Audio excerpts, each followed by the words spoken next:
So don't resist. Just come with the flow. Just sit in front. Okay. Then it's easier for us to contact and make connect with you all. Okay. Good morning, ladies and gentlemen. Distinguished guests. We have quite a number coming from different ministries, the hospital, the VWOs, NYC, AIC. What else do we have? Even the private sector. So quite a good mix. And thank you for coming. My name is Niam Tiliang, and I happen to be your MC for this morning. On behalf of CSDA, we're really thankful that you can make time to be with us this morning and to listen to a very eminent speaker here, which I will introduce shortly. We're really privileged to have Professor Michael Sherraden with us. He is not a new face. I think some of you may have met him.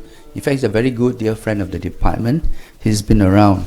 I think as way back as 1992, when you were on your Fulbright Research Fellowship here, and he started getting our CPF known to the world, I would think, together with other attempts and efforts when he did a piece of research to look at perceptions of CPF in Singapore. Now, Michael is the inaugural S.R. Nathan Distinguished Professor of Social Work at NUS, and this fellowship was established by the Department of Social Work in 2012 to honor Mr. S.R. Nathan, who was the 6th President of the Republic of Singapore, a former NUS Chancellor, and an eminent alumnus of the NUS Faculty of Arts and Social Sciences. And for students who may not know this, Mr. Nathan is from the pioneering class in the Diploma of Social Studies program at our Social Work Department. So we have with us someone really, really eminent, and we have this fellowship or this professorship to honor him. Now, the aim of the professorship is to support the long-term goal of promoting social work education and encouraging research among scholars in Singapore and Asia on issues related to social development, poverty, and asset building. Professor Sherraden is the George Warren Brown Distinguished University Professor at Washington University in St. Louis in the United States, WUSDL for short. He's also the founding director of the Center for Social Development, CSD. Okay.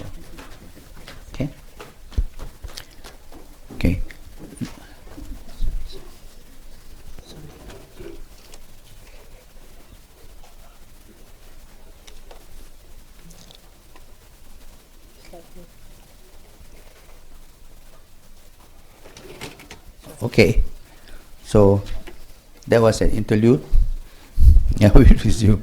Okay, Michael is the founding director of the Center for Social Development, CSD, at WUSDL, which is a sister to the Center for Social Development Asia at NUS. CSD creates and tests innovations to improve social and economic well-being and uses research results to inform public policy. Okay, so which is part of today's lecture. In 2015, Sherraden and NUS partners led the setup of the NextAge Institute, NAI for short, a university-wide collaboration between WUSDL and NUS to study social innovations that can respond to the challenges of a more globalized, aging, and unequal societies.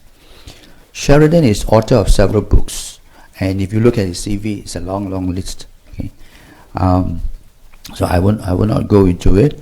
I'll just mention some recent publications. One of which is Asset Building, Innovations and Strategies in Asia, published in 2014, and Working and Living in the Shadow of Economic Fragility, which is also published in 2014. Sherraden was educated at Harvard and the University of Michigan, and he has held a number of national and international professorships. So go to the CV and you can see that list there. Okay. Now in 2010, he was listed by Time magazine as one of the 100 most influential people in the world. Okay. So with that long introduction of Michael, I won't take time off too much, just to say that the topic for today, for the lecture, social innovation, renewal of social work practice and policy, probably intrigues you all, because you'll be wondering what's about all this innovation. Aren't we all the time innovating? And as the saying goes, necessity is the mother of invention, and in this case also social innovation. So with that, I'll let Michael take over. Michael, please.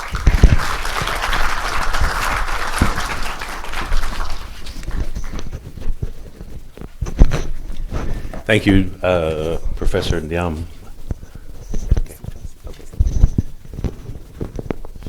I think your little summary of social innovation was probably about as much as I'm going to be able to say today. So, but I'll try to fill out the rest of the hour. I thought your words were very incisive.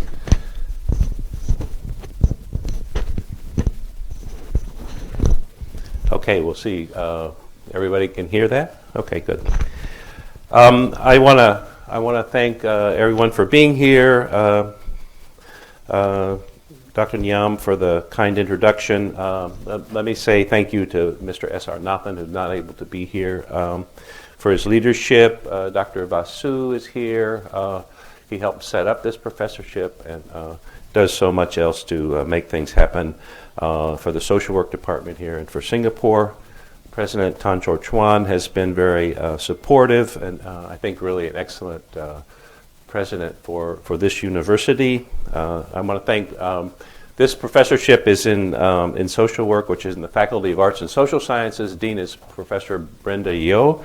Brenda has been very supportive. I want to thank Dr. Esther Cho, head of social work department, who's here and who is my boss in the social work department. And also Associate Professor Corinne Goh, who's the director of CSD Asia, which brings you this event. CSD Asia is a sister to Center for Social Development at my university, so we work together. And actually, that partnership has become, as Dr. Ndiam mentioned, has become also formed as the NextAge Institute to study social innovations. So I'll say a little bit more about that today. I hope that in this role as the S.R. Nathan Chair, I'm able to contribute something to Singapore. I'm also very interested that Singapore contribute something to the world.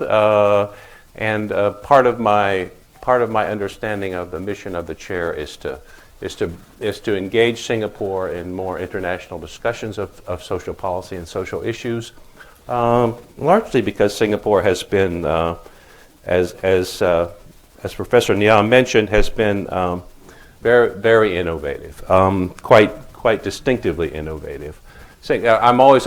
Singaporeans always say, "Well, we go around and we learn everything else from other countries." They will, you hear this over and over again, but also Singapore does some things that are entirely unique, and mostly other countries don't know about that. So part of my goal is to have that discussion going both directions.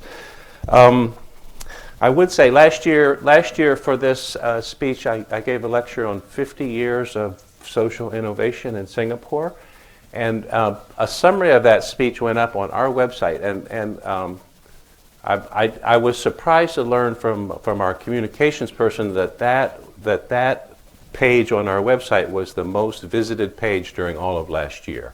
So for you Singaporeans, it may indicate that there might be some interest in what's going on here, and hopefully we can continue to do that. So Singapore, let me say that Singapore has been, this is about social policy and social work in Singapore.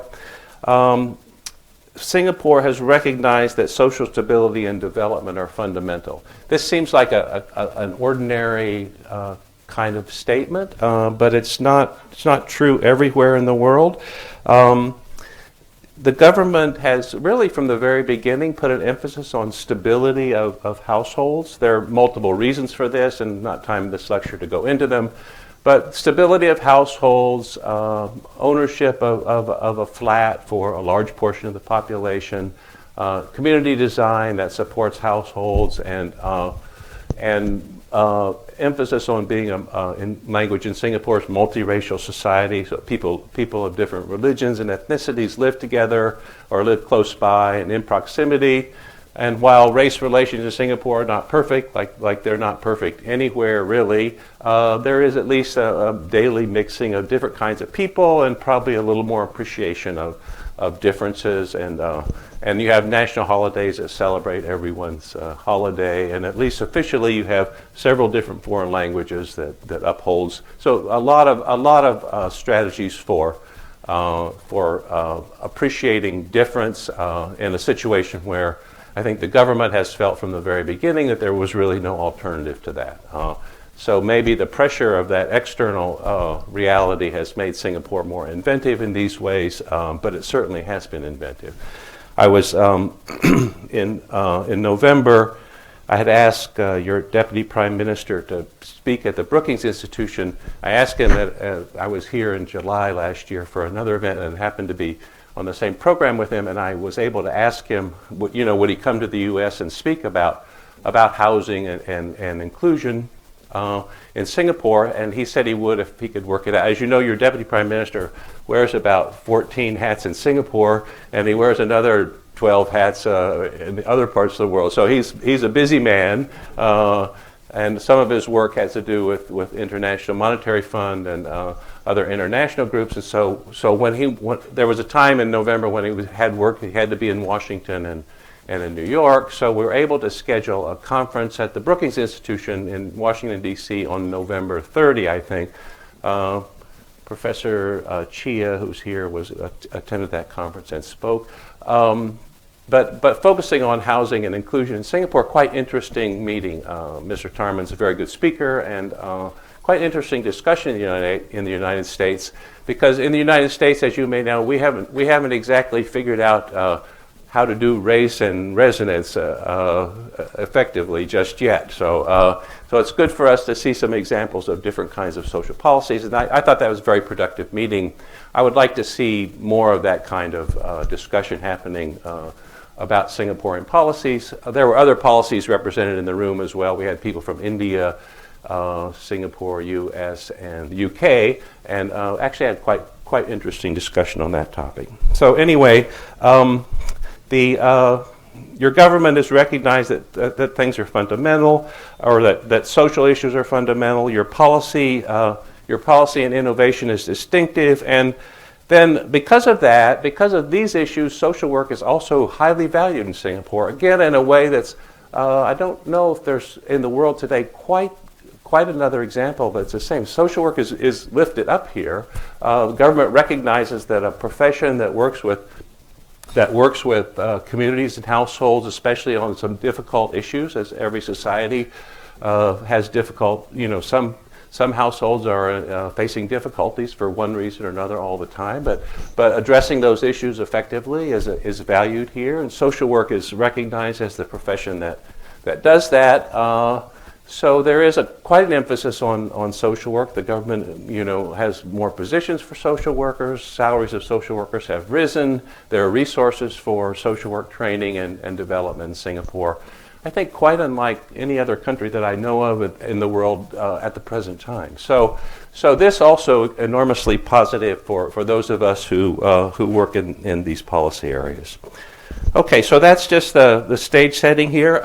Let me say that I'm probably not going to keep to the abstract discussion for this speech.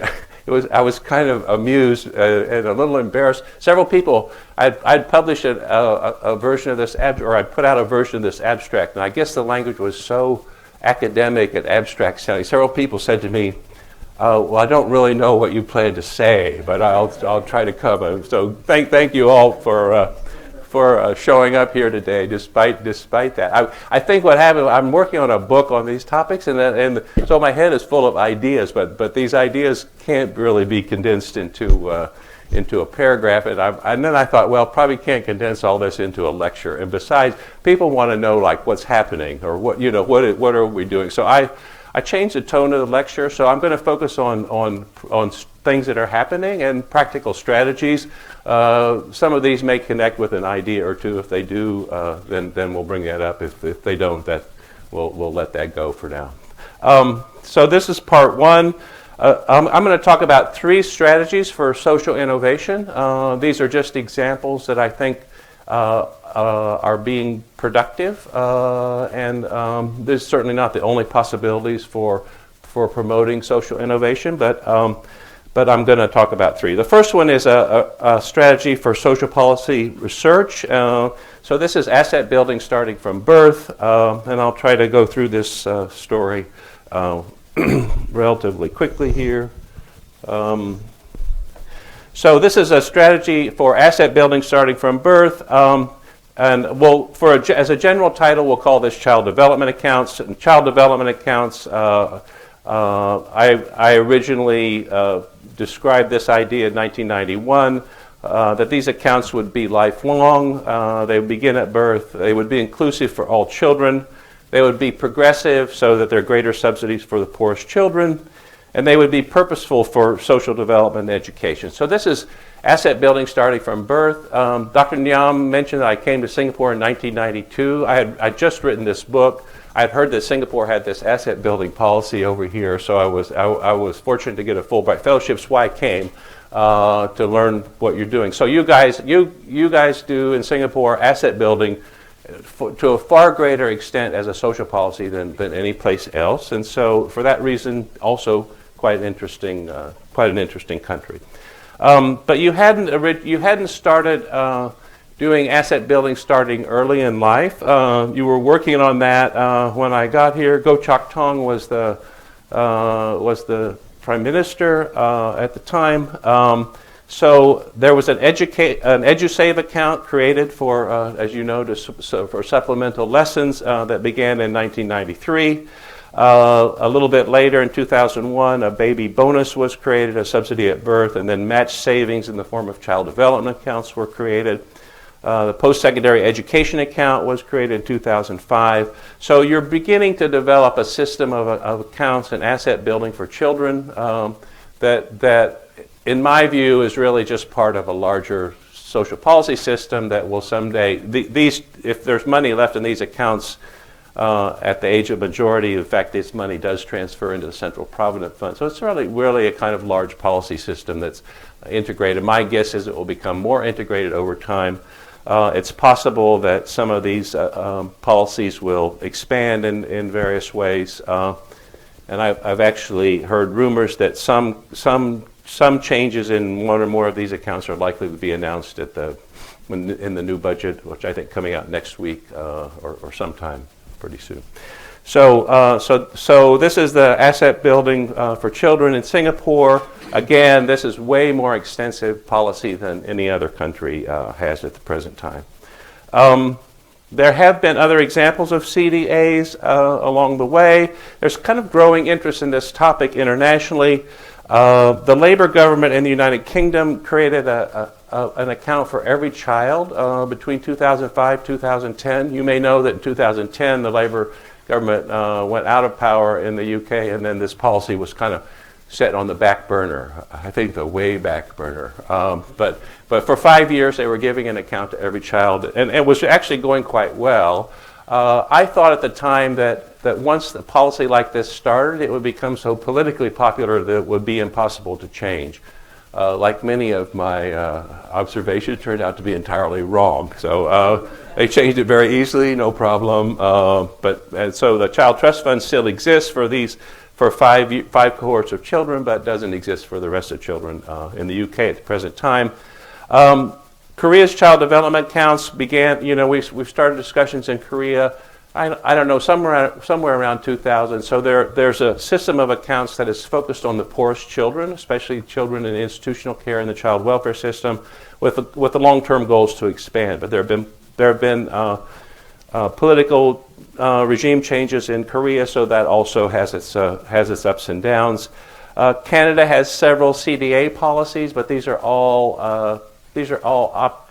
opt-in, and the benefits largely go to the top and not to across the whole population. CDAs will be starting in Israel in 2017. This is as defined by law, and the money has been approved in the budget. Open account for every Israeli citizen, whether Jewish or Arab, and make an initial deposit automatically. So I think automatic opening of accounts and putting deposits in is by far the best strategy, and we could have a discussion about that. But we've been advising in Israel, and we have urged them to do that, and so I think that's what's going to happen. President Tsai in Taiwan proposed universal child development accounts during the campaign. We'll see if she's able to do that.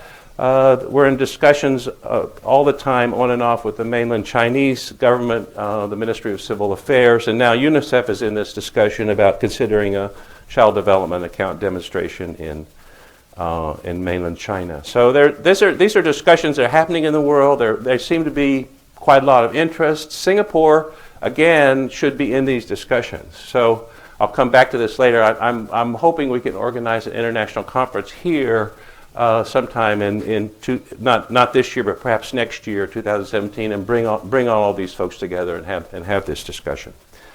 This is meetings in Beijing from this actually from a couple years ago. You may be able to recognize Ho Kong Chung is here, and Karen Go is here for. I think this is. So this is the Asia meeting that led to the book publication in 2014. But also this is basically the same group that's having a discussion about child development accounts in China. We're testing this. This part of the talk is about research. So we're testing this idea in the United States. So we're testing child development accounts with we're testing universal and automatic opening of accounts at birth. This is being done in the state of Oklahoma. I don't have time to say why we selected Oklahoma, largely because it has a diverse population, and it had a pretty good college savings plan that we could work with as a policy structure. So we randomly selected children birth cohort in Oklahoma. These kids are now about 10 years old. So this was back in I think it was like 2007. These kids are about 9 years old. So we selected randomly a sample of children. We put them into treatment group and control group. So this is social science. This is science, as you know. This is as good as science gets. It's a true experiment, and we gave the treatment children an account, and we put $1,000 in the account, and we matched their savings for the first few years, and then we've been following the children to see how they do. So basically, these are some of the most important results that we have so far from the experiment in Oklahoma. Certainly, the kids who are treatment children have more accounts. They have more college savings accounts than other children. They have more savings. They have more assets. And our latest data are about earnings on assets. Actually, fairly high earnings during this period. Even though these accounts were opened in 2007, which was right before the Great Recession, right? And $1,000 was put in. So that it wasn't very long until that $1,000 was like $750. So we were, our timing could not have been worse. But now those accounts are up to $1,500, which is way more than they could have earned in any bank savings deposit. So the lesson there is for long-term assets, better to have some exposure to equities, even though it may be bumpy from time to time. So that's published in the Journal of Policy Analysis and Management, really the top policy journal top social policy journal in America. We have evidence, again, experimental evidence that that having these accounts generates more positive outlooks and attitudes of parents. The most important one is that parents have higher expectations for children's education because of the existence of the account. So we know from other research that educational expectations are highly correlated with actual education achievement. So this is really important. This is a really important result. We don't yet have educational measures on how these kids are doing, but we would anticipate from that they may be able to do better in their educational careers. We also that published Social Service Review, the top social work journal, and we also have evidence that having this account improved the social emotional development of children. So a little more positive social emotional development. These are not huge effects, but they are modest and significant effects, and we find a bunch of them. I'm giving you some examples here. So the general pattern is that there are a variety of ways in which kids and families appear to be a little better off. So it's not just the money. And recognize here that this money has not even been spent. It's just in an account, right? So compare that to other kinds of treatment, if you will, or other kinds of policies where money is invested. In this policy, the money is actually just transferred to an account, but just the transfer of that money to the family and the presence of that money appears to have these results. So that was published in Journal of the American Medical Association, Pediatrics, again a top journal. So we're really pleased with these with this experiment. It's terrific. It's ongoing. We will continue to learn from it. Hopefully, we can track these kids through their college years. I probably won't track them. I'll let someone else do that. I'll be playing with my grandchildren, but it's set up so that we can learn from it for a long time. So as a result, and this is as an applied researcher, it's important that these results, actually have an effect in the world. So as a result, the CEDOK data have influenced policies in several U.S. States and cities. The Harold Alfond Challenge here is in Maine. Maine was the first state to have a universal and automatic account opened at birth, and it's again using the college savings plan in Maine. Nevada Kickstart has a universal account now open for every kindergarten child.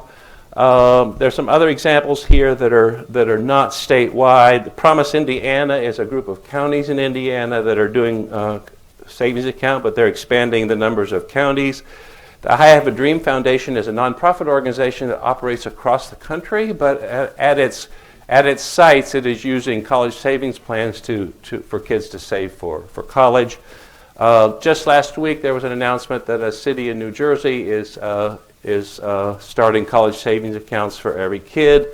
In Vermont, the policy has been approved, but not funding isn't yet approved to start. But again, lots of policy activity bubbling up from states and cities in the United States, informed a lot by applied social research. So those of you who are applied scholars out there, I think I have never found that when we do research, it just sits on a shelf. If we do research about something that people are interested in, then it has an effect in the world. So I think research is a strategy for innovation, very much so. And in the university, since that's what we know how to do, we can make that contribution.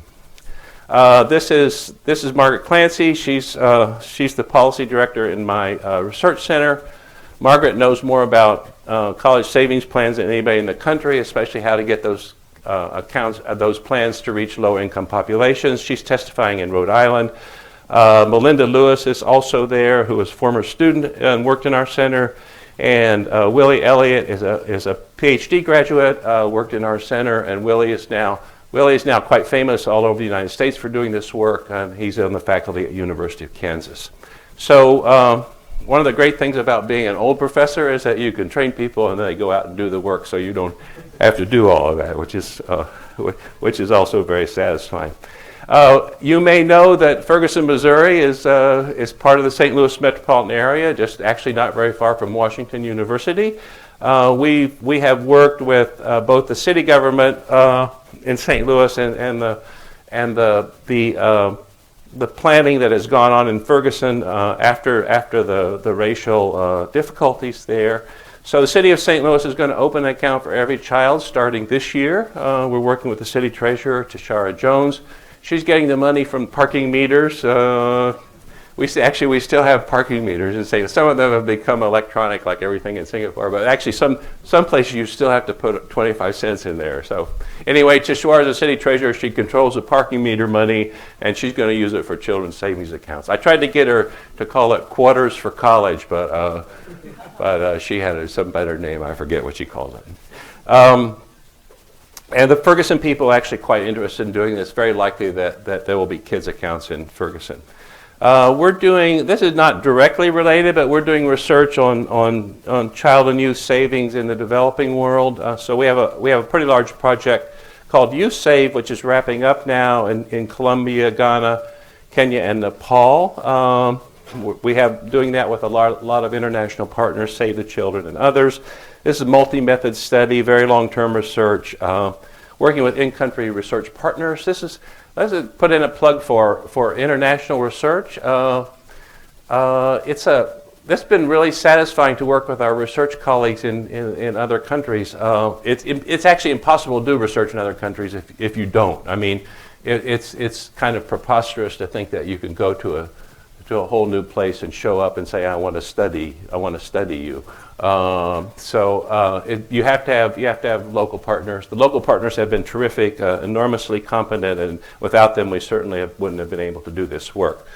So these are some of the kids in Youth Save in Ghana. I put them here just as an example of we've got all kinds of children in the world.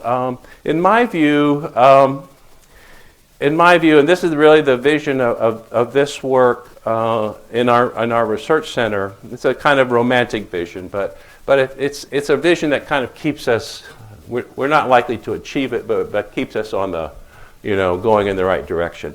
Technologically, there is really no reason why we can't get to a place where there could be an account for every child.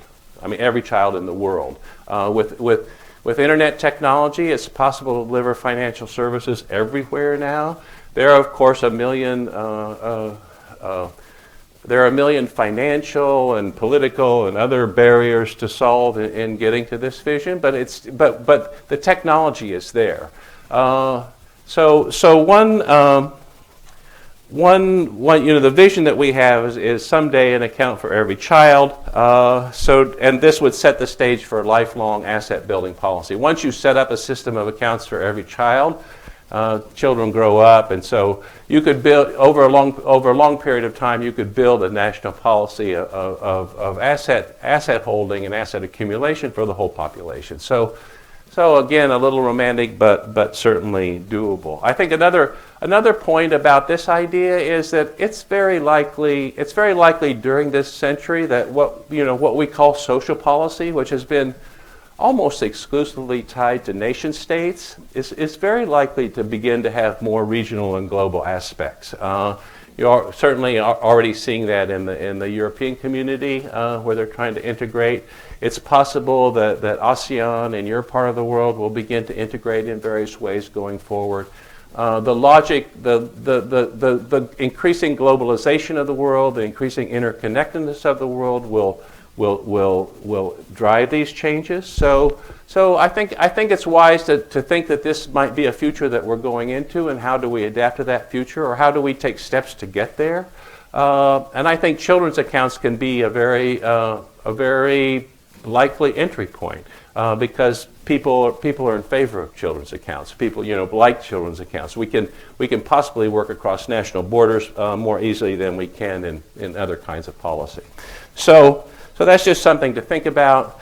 And as sort of what that vision means, if every child in the world had an account, think about the possibilities for international aid, international development, which is now a set of procedures and professionals, most of whom live a pretty good life, running around the world, delivering resources that are support their lifestyle, which is not inexpensive, and go through governmental structures that are sometimes a little inefficient and sometimes corrupt, so that the amount of aid that actually gets to real people in the world is a big problem. But if everyone has an account and money can be transferred directly, you just go right past all those problems. So think about the possibilities for efficiency and delivery of social well-being in a world like that. So and again, technologically, it's easily within reach now. So my guess is that the world will begin to take steps in that direction. So, and the idea is toward lifelong asset building. There's actually a Native American person in the U.S. who had an individual development account in one of our projects a while back. Okay.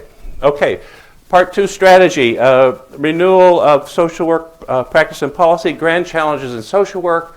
I want to toss this idea out to you. This is really, this is kind of strategic planning. So another pathway to renewal is strategic planning. So the grand challenges in social work was set up over the last few years by the American Academy of Social Work and Social Welfare. This is an honorary society, basically a bunch of old professors some practitioners, thank heavens, who decided that we need to step back and think seriously about what social work is going to be able to accomplish. What should social work try to accomplish in the years ahead? So you can look us up on, if you just type in grand challenges of social work, I think it brings you to this page, and you can read more about this project. This is a paper, this is really the first working paper, which describes how the grand challenges were set up. These are a couple of foundation, these were the next 2 working papers. I led the authorship of both of these papers. One is about social as fundamental, that's social, this is understanding that we talked about earlier, that social relationships are really are what people are all about. Whether there's increasingly strong evidence about this. We like to think that humans were able, or sometimes we like to think that humans were able to advance so far because we got better cognition, we got smart, so we got smarter than other animals, and then we're able to, essentially beat them out, kill most of the other large mammals in the world, and then begin to set up what we like to call a civilization. So here we are. So humans are very smart. There's no question about it. Maybe in some ways we're a little too smart. I mean, because we create problems that we don't actually know how to solve all the time. So this is a condition that we find ourselves in. But we got this way because we were social. It was really the sociality that led to improve cognition. And this is not something. There's increasing evidence of this in the archaeological and biological literature, but this is not something we talk about. It's really because humans work together that we were able to be so productive. Certainly, this is not the main theme in my country, where we like to believe that individual entrepreneurship is causing everything to happen. This is really not what happens.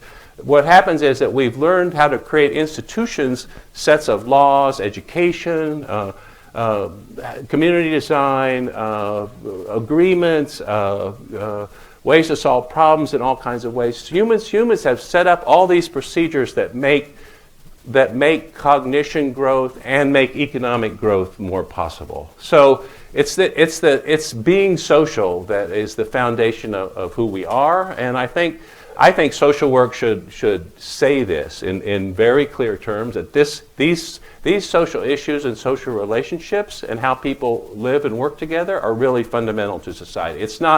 It's not being nice to each other. I mean, it is that, but that is not the point. The point is that this is the basis of our society, and this is how we live and work together. So we set up a process for exploring the grand challenges. So the grand challenges were supposed to be, we had some guidelines because we were going to ask for people's ideas from all over the country. We did that. So the guidelines were that these should be big, compelling, and important challenges. They should be amenable to analysis, assessment, and improvement. So there had to be some way to tackle the challenge. We had to be able to demonstrate progress within a decade, so that the time horizon wasn't infinite. Time horizon was reasonably long, but not infinite, and that we needed cross-sector interdisciplinary collaboration, recognizing that it's very difficult to tackle almost anything of importance without being interdisciplinary in today's world. So these were the guidelines, and that there had to be significant innovation represented in achieving the challenge. So we put out these guidelines, and we got 100. We went through a process of submissions, and then sorting out, and peer review, and finally boiled down to 12 grand challenges. These 12 grand challenges have altogether 143 authors, coming from 54 universities and 15 other organizations. So quite a reach of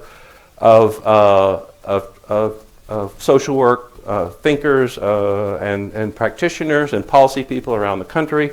So the 12 grand challenges, I won't read them all here, but they're on this PowerPoint. This PowerPoint's available, and I think it'll be on the CSDA website. So I'll read a couple of them. Ensure healthy development for all youth, close the health gap, stop family violence, advance long and productive lives. Oh, I can read them all, what the heck. Eradicate social isolation, end homelessness, create social responses to a changing environment, harness technology for social good, promote smart decarceration. As you know, we've locked up a lot of people in America, and we have to solve that problem. Reduce extreme economic inequality, build financial capability for all, and achieve equal opportunity and justice. So these are the 12 grand challenges that we've laid out. There could have been other ones, but these are the ones that emerged in this process, and the ones that we will focus on. Each of them has basic working papers to start. I'm pleased to say that the editors in the Center for Social Development edited all these papers, so we were providing that backup. The grand challenges of social work started out with America with like almost no budget, so we were all like pitching in every way we could to get it going. So one of these grand challenges is now connecting with work that we hope to do in Singapore. So this is to build financial capability for all. We've been in a project developing curriculum for financial capability over the last several years. We were able to get this to be one of the grand challenges, so now there's the backing of the American Academy to make this work happen. So that we're in discussion here with our partners at CSDA to bring this financial capability all to Singapore, and we've been talking with the Institute for Financial Literacy here, and Mahendrathan is here and his team today. But what the challenge will be that this really has to be a Singapore curriculum, and it can't, not a U.S. curriculum. So there's going to be at least a year of translating this into Singapore situation. So we have good partners, and excuse me, and we look forward to working on that project. Okay. Also, this fall we're organizing a Grand Challenges for Social Work Policy Conference. I was very interested in pushing these from like ideas to specific policy proposals. So in September, this conference will be at Washington University in St. Louis. This is just 3 weeks ahead of one of the presidential debates this fall will be on our campus. Apparently we will have Donald Trump on our campus. I don't know. I apologize for the presidential campaign in America. If it's providing you some entertainment value, I was good, but it's pretty scary though. But anyway, we will have the president. So this is like 3 weeks ahead of the presidential debate. Our ambitious goal is that we don't control the debate. I think CNN is running that or something. But our goal is that we are somehow able to get a question or two in the debate that comes out of the social work grand challenges. So that's what we're aiming at. If not that, there will at least be white papers, and then we can enter into the policy process in various ways. So that work is ahead. Okay. Final strategy for social innovation partnership is partnership. I mean, I hope you can gather from my talk so far that I don't think this is just I don't think social policy is just a national issue. I think we should be like talking to each other a lot more and working together a lot more. So that's what the NextAge Institute is doing, and I want to just say a word about that because the partnership that our university has with the National University of Singapore. The NextAge Institute is a collaboration between our universities to examine social issues, set priorities, and design and test policy innovations. So we're delighted to be doing this work. This is the changing context for the NextAge Institute are increasingly aging population, globalization of markets, rising inequality of incomes in practically every country. Unless social policy intervenes, it looks like inequality is going to be continuing to increase. And a shift to information age technology. We could put other things on here, climate change, which looks like we're all going to be dealing with in some ways in the decades ahead. So these present challenges and opportunities for families and communities and societies which the NextAge Institute will address.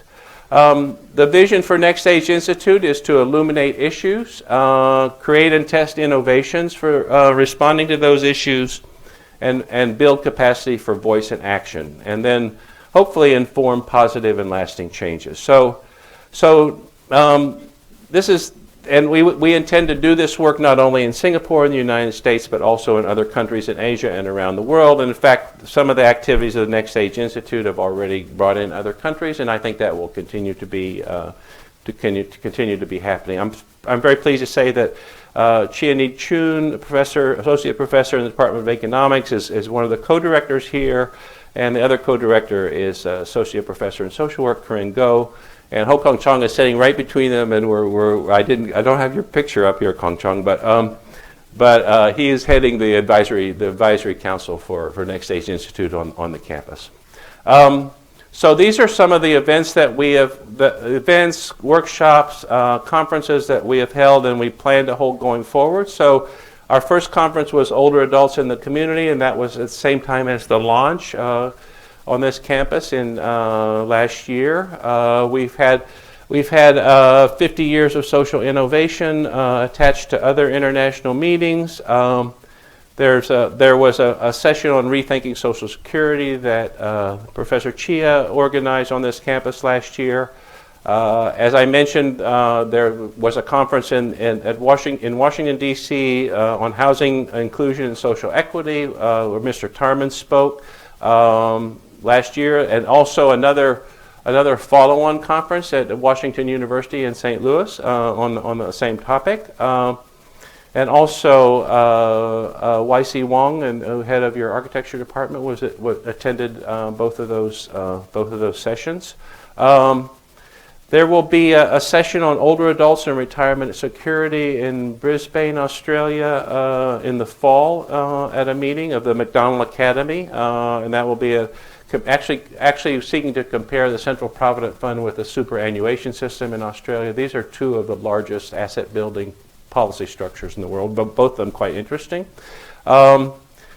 There will be a workshop on social exclusion and inclusion in Jakarta that includes NUS and my university and University Chulalongkorn University in Thailand. Also in the summer. We're planning a conference on climate change and social development. This is like the human side of climate change. What do people do? How do they respond? So your Asia Research Institute and Professor Jonathan Rigg is working with us planning this conference. So that conference will be in the U.S. It'll be in St. Louis in November.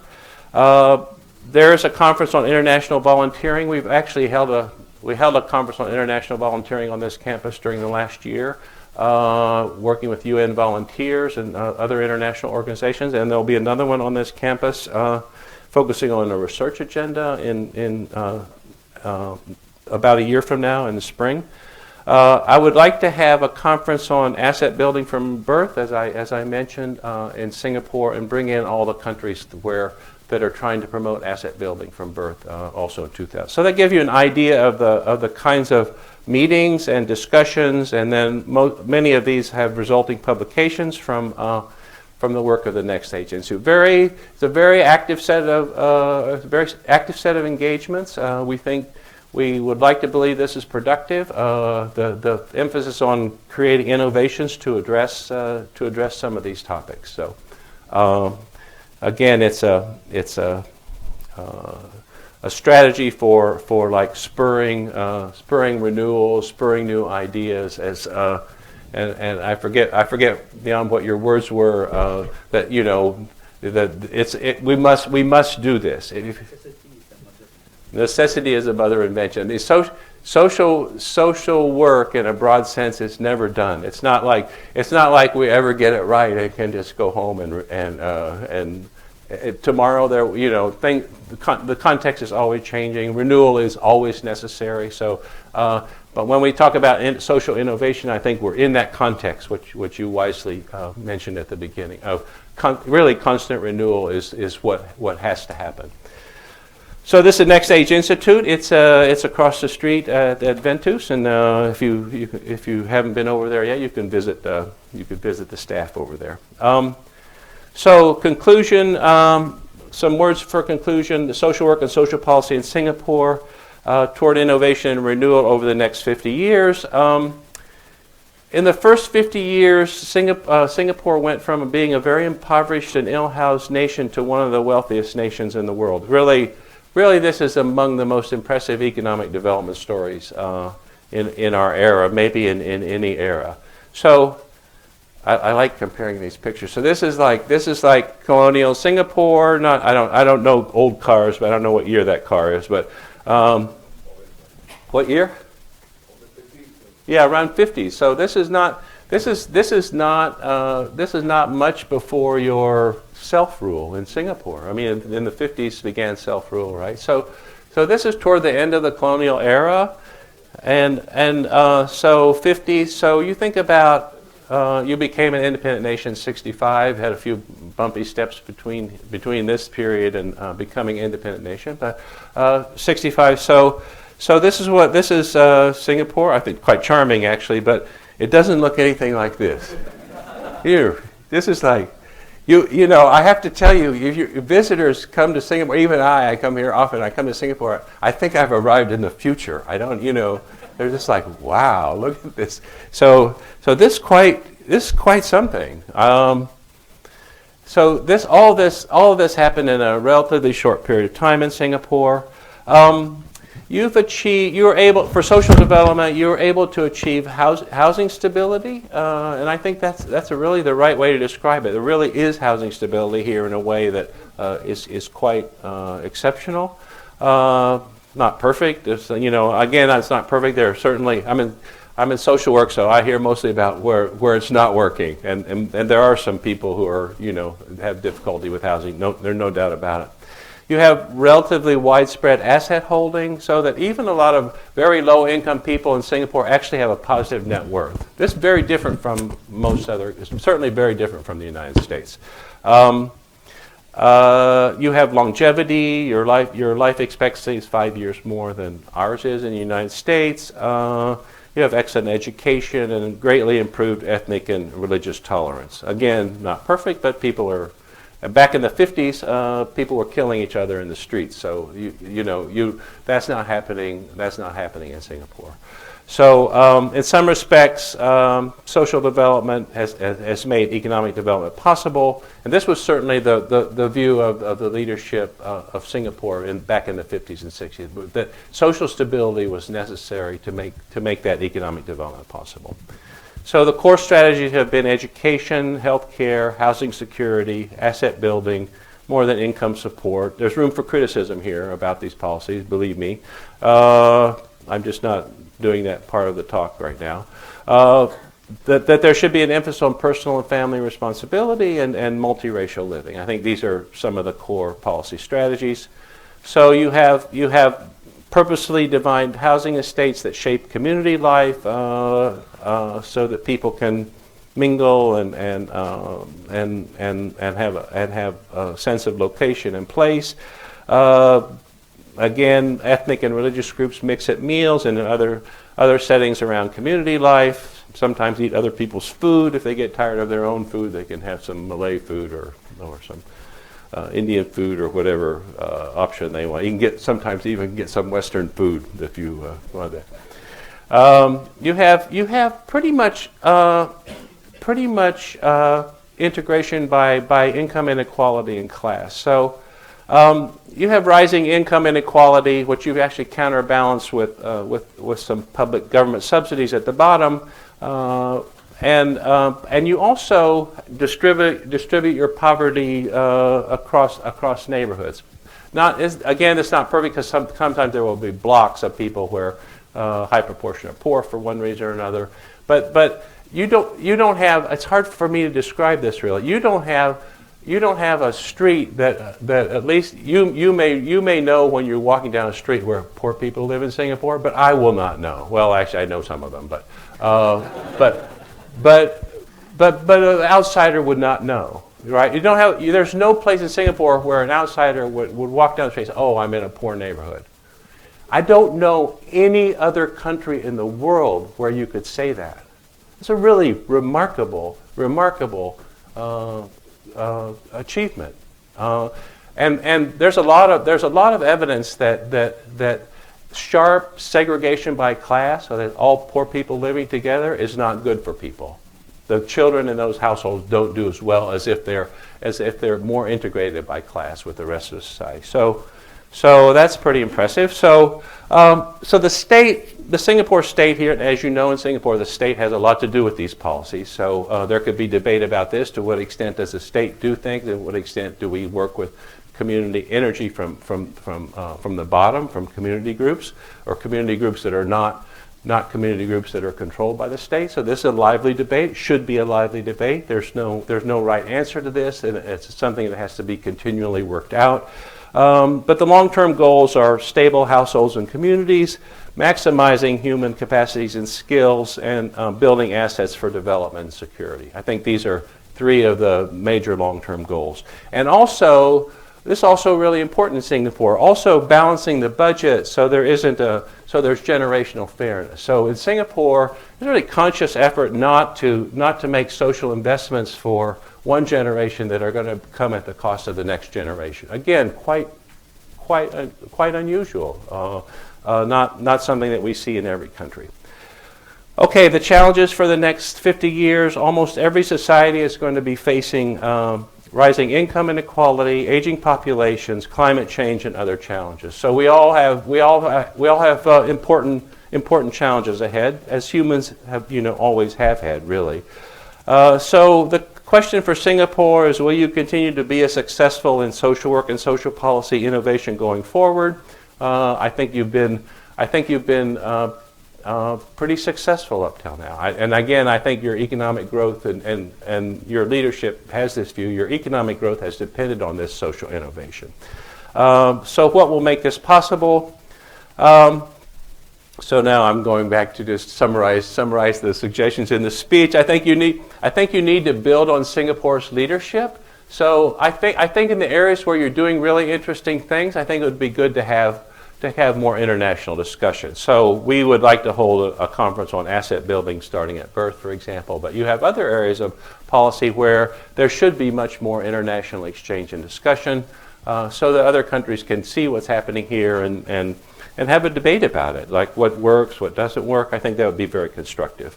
I think you should look for opportunities for innovation. And maybe Singapore will have to decide this, but maybe there could be a strategic planning process, something like grand challenges for social work. I don't know what you would call it, but if you're thinking about Singapore's future.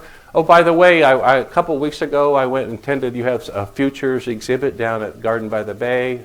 Some of you have probably been down there, but I was so surprised at one of the first sessions. They were, trying to get Singaporeans to think about the future and what will our future be, and was, kind of very positive, kind of boosterism, kind of, think about the future.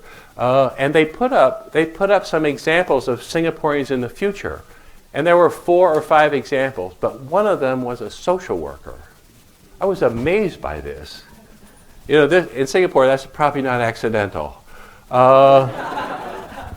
So there's a social worker in thinking about the future. This is a quite remarkable vision of a society. So I think again, grand challenge. There might be a good opportunity for social work to take hold of this and say, okay, what can we do for society in the next 10 years or next 20 years? What should be our goals? What are we able to achieve? So that's just one possibility for renewal. And I think you should increase your international partnerships. So again, I think you should support the NextAge Institute and other partnerships like that are trying to work across international boundaries in these policy discussions. So thank you very much.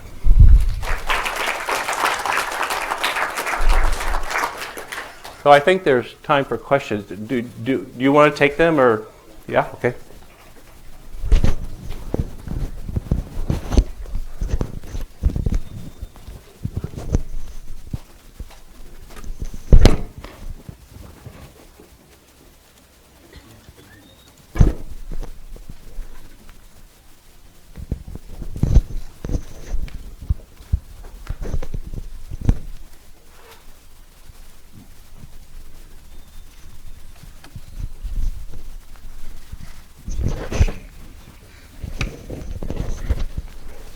We have about just slightly under half an hour for what I think would be a very stimulating dialogue session, because Michael has raised a lot of very valid points for us, and also as a kind of outsider from the inside, he has actually highlighted areas where we have taken for granted, and the kind of innovation that we have been doing over the last 50 years.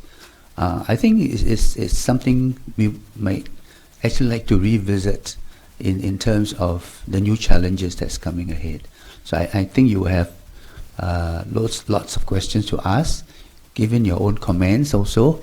So I invite you to do so now.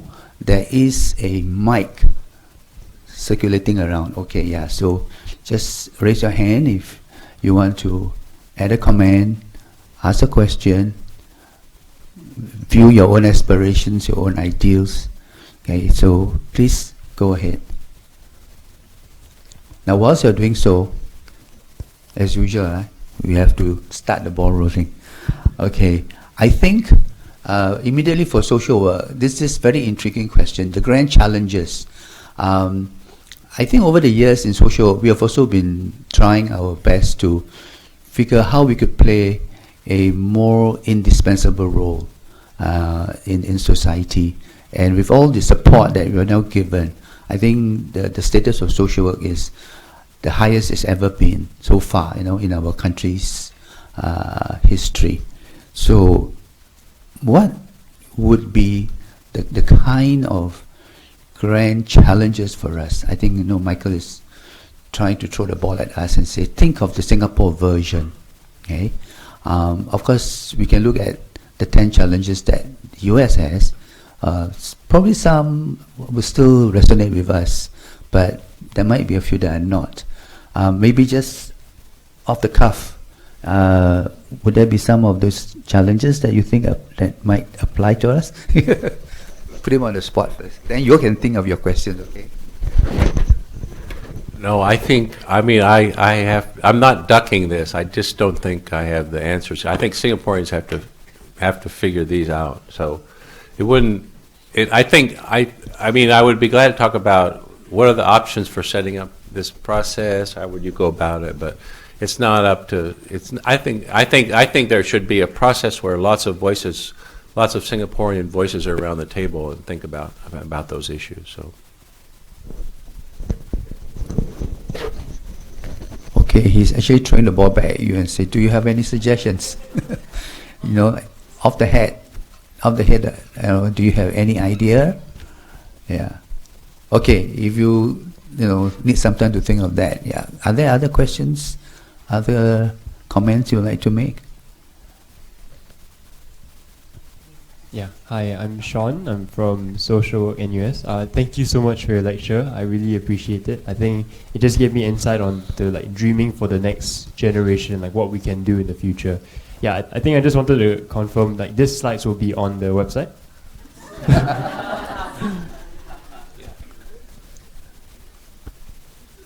Okay, so in next semester when I teach social policy, we'll refer to all these slides. Right?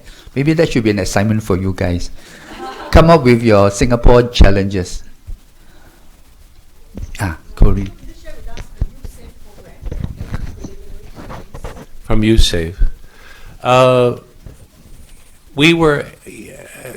We have positive findings on actually we're trying to, in many of these developing countries, children and youth, we're working with youth mostly at least 13 years old and up. There wasn't a prior reaching of this population with financial inclusion for the most part. Some rich families were able to have accounts for their children. Basically this youth were not part of the financial system. So we had to do quite a lot of work with our partners. We had financial institution partners as well as research partners, just to develop the outreach and how to reach young people. So we do have positive results on kids saving. Kids can save, and actually very low savings occurred in very low income households in YouSave also. So all of that was positive. We found some interesting results. We predicted that savings would be more if kids were older, especially because some of the teens in these countries are able to do some kind of jobs and get earn some money, so they have a way to bring money in. But we actually found the savings rates to be higher with the youngest children, and the reason was that the parents were engaged in that process with the younger children. So and by the time kids were teenagers, parents no longer interested in doing that. So actually, our view about that was then savings. Savings and asset accumulation early in life probably makes a lot of sense. So, because parents may be more engaged with younger children than they would be with older children. Older children also have some money, but then they also have the latest app that they need to buy or music that they need to download or whatever. So I don't know. And kids vary a lot. I raised a couple of kids through those years. One of them couldn't save any money at all. Always something he had to have. And the other one, very careful and saved her money. And so kids are different. So some of them will be able to do it. Some of them won't. I guess what from YouSave didn't have. I think what we were able to show with YouSave is that young people can also be successfully in the financial system. We weren't able to show. And this is what people at the World Bank and other such organizations want you to show, is that this is actually a sound investment for the financial institution. It's really, and on the time horizon that financial institutions make decisions, usually 3 to 5 years. So if they have a product that's not generating a profit within 3 to 5 years, it's usually not a business that they want to go into. A more expansive view of financial businesses, if you're developing young customers, even if you're losing money on them for 12 years, that they might become lifelong customers. But that's a longer-term view that most financial institutions don't have. So I don't think we solved that problem in YouSave. We did with one bank in Ghana, actually. The bank in Ghana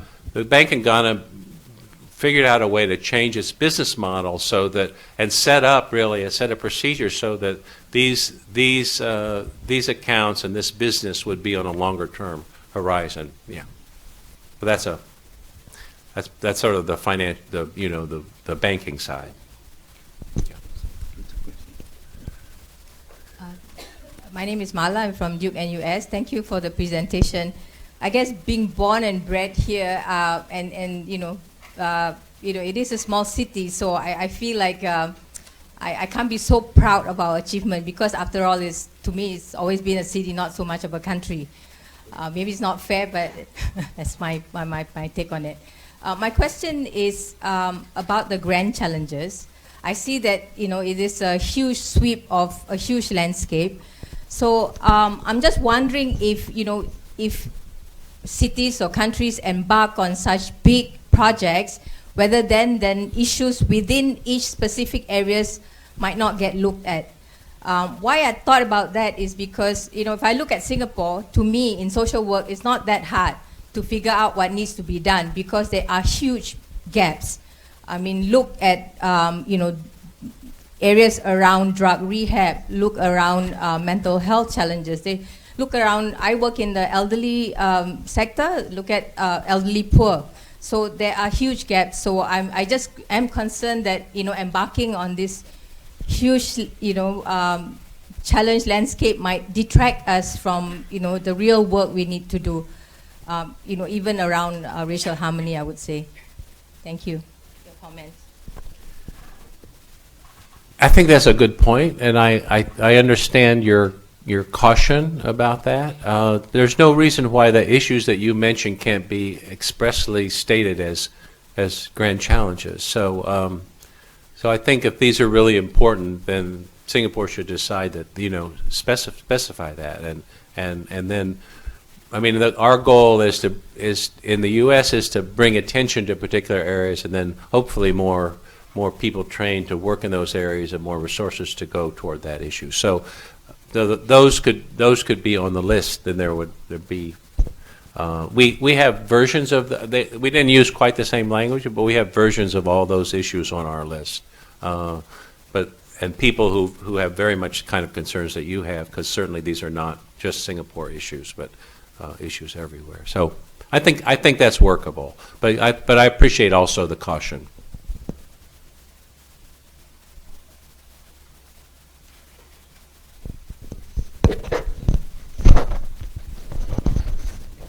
Any other questions?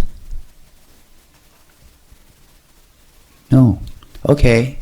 Looks like, there's one there. Okay, good.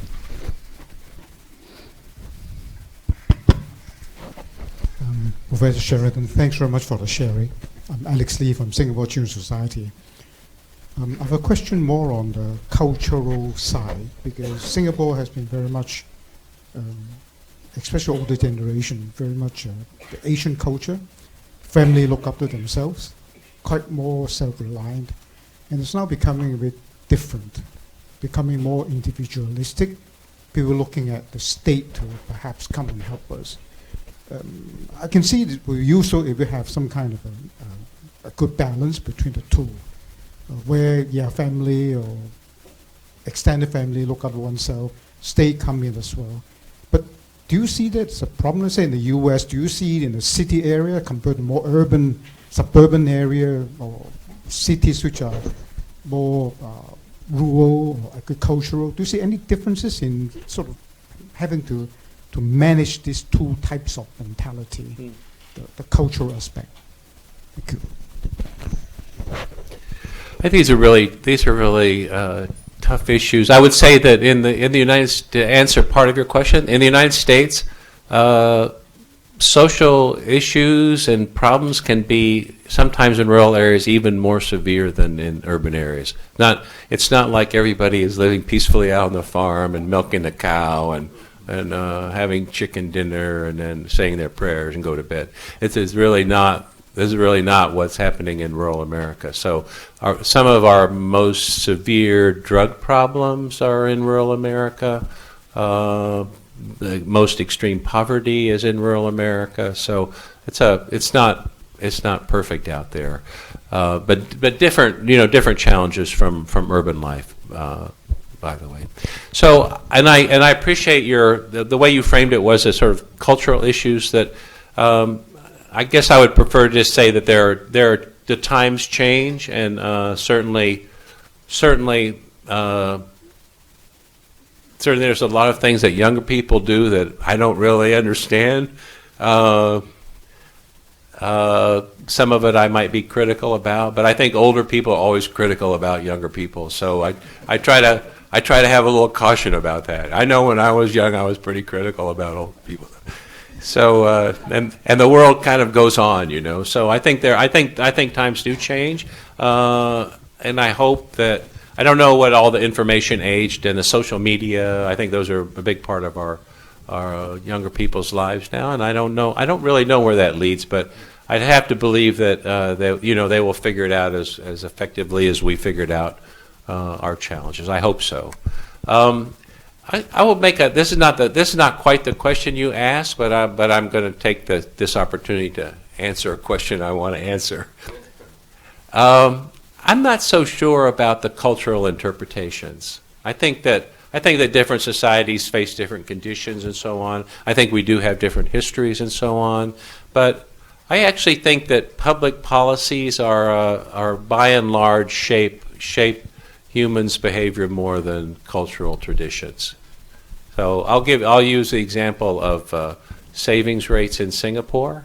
So you have very high savings rate, but it's mostly structured through your very high household savings rate, but it's mostly structured through the Central Provident Fund. That's why that's happening. So it's not so clear that if there wasn't something like this policy structure that you would have such a high savings rate, and which is very easy to say it's Confucianist values, and people say. I'll just give you one little insight into this. When I was studying the CPF, quite a long time ago, I was going through the records of the British colonial parliament, and there was sometime during the 50s there was this, people were talking about largely Chinese population in Singapore at the time working and not feeling very committed to Singapore, go back and forth to China and so on. All of you know this history. But this member of parliament, the savings rate in Singapore at the time was negative. It wasn't low, it was negative. So, this was a cultural statement by this member of the parliament. He said, these Chinese, they never save. So I don't know if he was right or wrong about that, but I do think it's very easy. I think he was largely wrong in making this cultural interpretation. I think it's probably equally as wrong to say that there are these very high savings rates that are due to culture. I think these are public policy artifacts. So, and actually, I like this interpretation because if it's public policy, you can change it. You can work with it. If it's not, if there's some part of society that needs not working well, there might be a solution. If we don't always assume that it's culture. Now, really, if you take the cultural interpretation, you're kind of stuck because that means that you have to then go around and convince people to behave differently than their values and so on. And I don't know. That's a kind of rough assignment. So, I would prefer to believe that you can change some public policies and conditions so that people are able to do a little better. Not perfect, but a little better. Asu. Well, I can't sit down here and listen. The mic is coming.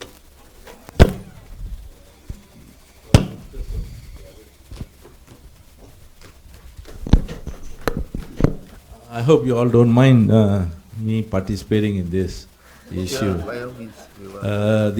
There are a few things there that I think we need to look at. One is in addressing your challenge, I think the issue for Singapore would be to look at some of these things, would be the challenges in social services. And you may have a number of organizations dealing with it. Perhaps MSF can be here. I think some of them are represented. National Council of Social Service is here. The department is here. And others are the professional association.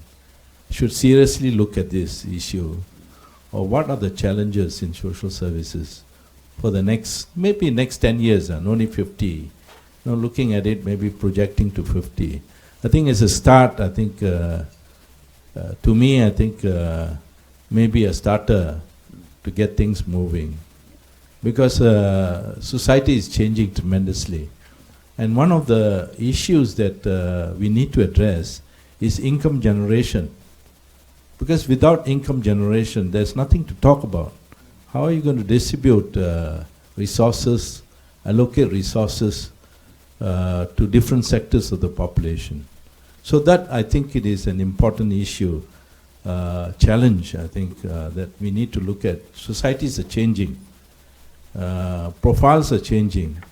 And one of the things that come to my mind in Singapore is the economic changes, the global changes, the employment changes, the patterns are likely to be affecting your older generation of workers, your mid-level professional, technical, PMATs they call it, because they are going to be very vulnerable people in the sector because of the changing economies around the world.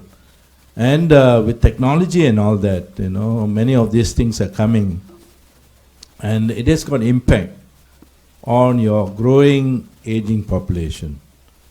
And what are we going to do about this? I think that this, to me, would be a tremendous challenge, particularly. And for the young too, because, the jobs are going to be competitive. And what is it that's going to be done? Or what do we need to do to acquire the appropriate skills to generate income so that one could be able to distribute this in an equitable way in societies where income disparity is rising?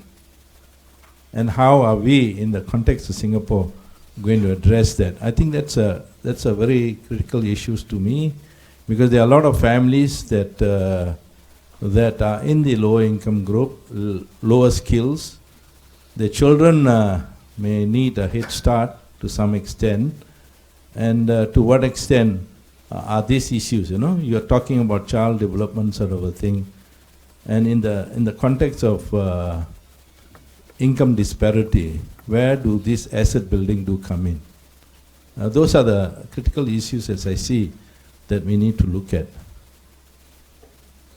I leave you to address some of these issues. I can't improve on that, Dr. Vasu. I think I would just say that we have this question will be a question for almost all countries. There will be a little variation, but it looks like with globalized labor markets and increasing. I mean, there's pretty scary projections of the numbers of low-income jobs that will be replaced by robots and other technology. So it's the whole assumption of the industrial era that a household income from work will support a family is I think going to be increasingly under pressure for a large part of our populations. So this is a grand challenge for sure for all of us. And I think I'm open to. I mean, I don't have the answers to these questions, but I think we do. The challenge for if you think about it like, well, how do you run a society? You run a society successfully by being able to raise the next generation to be productive and effective. So somehow, for the poorest households, where there may not be enough income coming in, the goal of this is not a humanitarian statement. As a social worker, I also have humanitarian interests, but this is basically a practical statement. How can the kids in these households be as successful and productive as possible? This is the question. This is what any society that wants to be successful has to answer. So it's certainly an asset account for child development is part of that. But where there's not enough income, it's certainly not enough. I mean, there has to be sufficient resources coming in, and I don't know. We might be heartened. There's a lot more discussion now about basic income guarantees and something like that. A lot more interest in that concept, and it might be something that during this century becomes, either explicitly or de facto more of our public policies. That maybe we have to greatly expand public employment. In the United States, we have all this land with could use all kinds of tree planting and other ecological things. I mean, we have endless amounts of energy conservation projects that could happen. We have millions of older adults in my generation and beyond, or could probably use a visitor now and then and a little help. There's so many things that that could happen, but this requires creating jobs that we call public service employment, and that we use this language. Actually, the economists in America use the language employment of last resort. I hate this idea. I mean, public employment, it should not be last resort. The President of the United States is a public employee. We should talk about employment that has real value, but the public sector might have to organize it. So there are various responses to this world that we're going into. Hopefully, we choose some successful ones. If we don't, I think we all will not do very well going forward. Okay, we have one last question, perhaps, and then we will wrap up. Sure.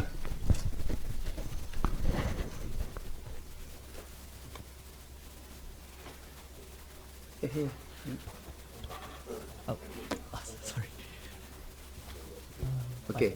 Hi. Short one. Yeah, just thinking about the idea of the necessity that drives innovation. Would you see that as a society stabilize or things gets a bit better, would you see a culture of lesser innovation? Because I see that a lot of things are in relativity. When the situation in the 1950s drives the innovation that produced the society that is now. Just wondering whether you will see that as a society progress and stabilize and things get better, innovation actually gets lesser. But I don't disagree with you that social work is a done thing. Yeah, so I do think that there are problems and issues, either they could be hidden or not uncovered, or they are next order of problems that needs to be addressed. Thank you. So I think actually quite a lot of wisdom in what you just said. I think the long historical story is that when there's major technological change, it leads to social change, not the other way around. So, in terms of new technologies arise. So there will be social adaptations to new technologies. Certainly it happened in the Industrial Revolution. So it'll probably happen in the information age as well. I guess our job is to try to look ahead and figure out how to make those adaptations with as few disruptions as possible, and so that people can have stable lives. Because right now, there's quite a lot of disruption happening in job markets, and so we have to try to minimize that while we get to whatever. Maybe 3 centuries from now, nobody works. It's entirely possible. So how we get there is and get there without a lot of lost potential and human suffering is the question.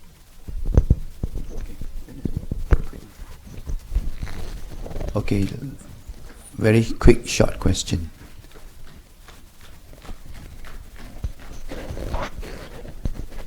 Thank you, Professor Michael, for the question, the presentation.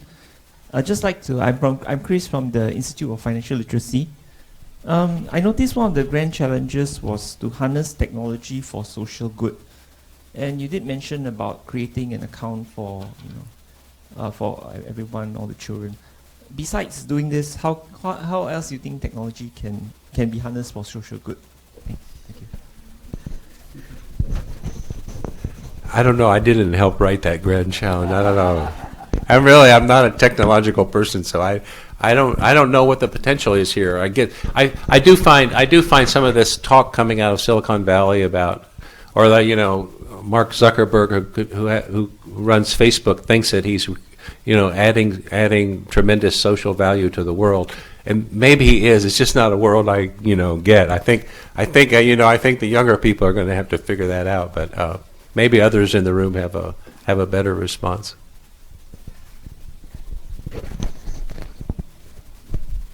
Any quick thoughts on that? No, takes too much thinking at this stage. All right, okay, we will round up. I'm sure you will find that the conversation will definitely continue. Lots of areas to look at. I think moving forward, I think increasingly there will be a unified socio-economic development grand plan that we have to have for Singapore. Because the last 50 years, economic survival and getting, society to stabilize through the various strategies, probably we have, achieved some of them. But going forward, it's a much tougher economic environment globally. And globalized inequality is a reality that, it will confront us more and more. And putting our minds together, especially in social work, as we deal with the marginalized, the vulnerable, those under difficult circumstances, there will be this big impact on us. It's thinking new mindsets are needed. So social innovation, therefore, definitely will remain a big challenge for us. How can we innovate, just as we continue to serve? And there will always be transitional points because we have vision, okay? But in the meanwhile, we have reality. What do we do with those families who are caught in between, gaps in the system, in between their own life changes and lifestyle issues? So I, can well imagine we need to come together. We need to look at how we can work as one. Okay, we have technology as a net. Okay, increasingly we are trying to harness technology to meet the needs of residential homes, for instance. But a lot more can be done. So how do we think, act as one? With that, thank you, Michael, as usual. Very illuminating. That's why we always look forward to him coming, and he has set up a lot of agendas for us. So I think we'll see some of you again, and we'll continue the conversation. So with that, thank you very much. Yeah, most wonderful. And thank you for coming, and we'll hope to see you again in some other occasions. And CSDA is very grateful for your support. Thank you very much.